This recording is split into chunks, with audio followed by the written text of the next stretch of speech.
Manten putri ya kuwi Mbak Yumu Siti Mardian Isra ASPD, temanten kakung ya kuwi Roko Mas Bagus Ilyas Revi Pandiono. Ya, muga-muga Mas Elias bisa ngayomi karo Mbak Siti, bisa memberi nafkah lahir dan batin ya, Pak.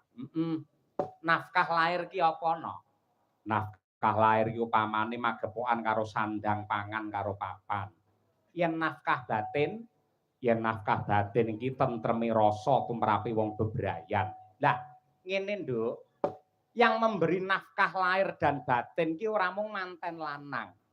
Ning manten wadon ya duwe kewajiban memberi nafkah lahir lan batin, khususe nafkah batin.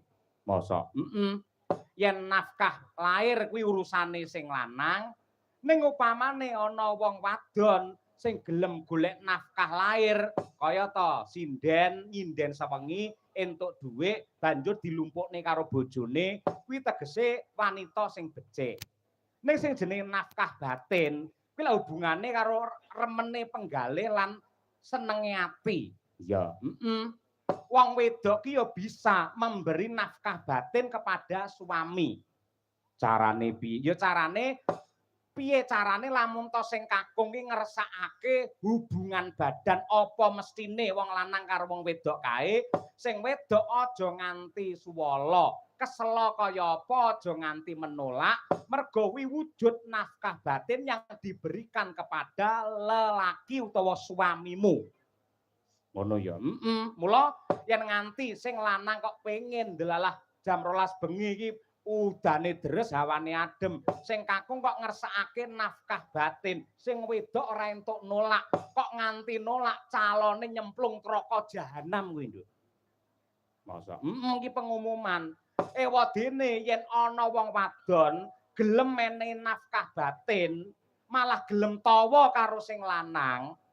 Mas, dalu menika kula kangge napa mboten? Karo macak dipolke sak ayu-ayune ngadep karo sing kakung bar mene wedang jahe karo sing kakung terus matur, "Kang Mas, dalu menika kula kagem menapa mboten? Kula sampun siaga ing diri sawiga ing gati, menika wonten klebet bantal guling sampun kula gantosi sawalipun, sprainipun ugi sampun enggal. Mong menawi badhe ngersakaken monggo kula badhe nderek dumateng Kakang Mas."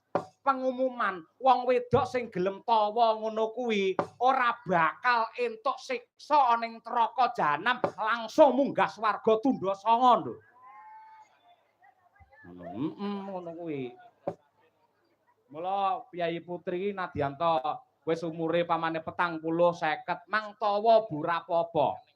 Mang tawa yen dikersake karo sing kaku ya diladeni apa mestine. Ewadene kok sampeyan